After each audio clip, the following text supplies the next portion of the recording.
Look, the promise, and this is what he was saying, and he's absolutely right, is that the promise when the Soviet Union collapsed in 1991, and this was like verbally promised and put in writing, was that NATO would not expand 1 inch to the east. And NATO at that point, the line then was through Germany, right? Like the western half of Germany was in the west, and the eastern half was with the Soviet Union. And they were like, we'll let all of these nations, secede, and the Soviet Union will collapse, and we're giving up on communism. It was one of the greatest things that ever happened. And the deal was, okay, you do that, then we won't move NATO. We won't move our military alliance into your area that used to be your realm of influence. And every single president since then has moved NATO east to the point that NATO is now on Russia's border.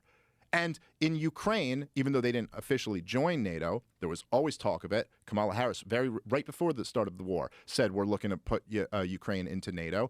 And they put under George W. Bush, they put in Poland these dual-use rocket launchers. There's a big complaint that Vladimir Putin has that he's like these can be used to get nukes here in a matter of minutes. Like this is like a threat to us that we cannot tolerate. And then in 2014, there was a coup in Ukraine that was completely led by the West.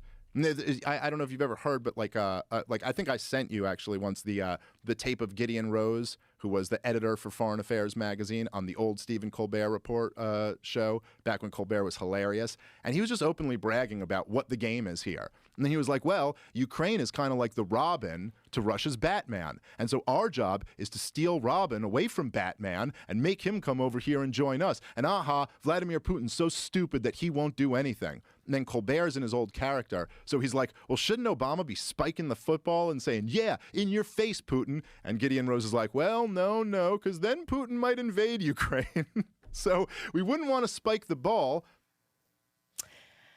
Oh, but we did sort of spike that ball, didn't we?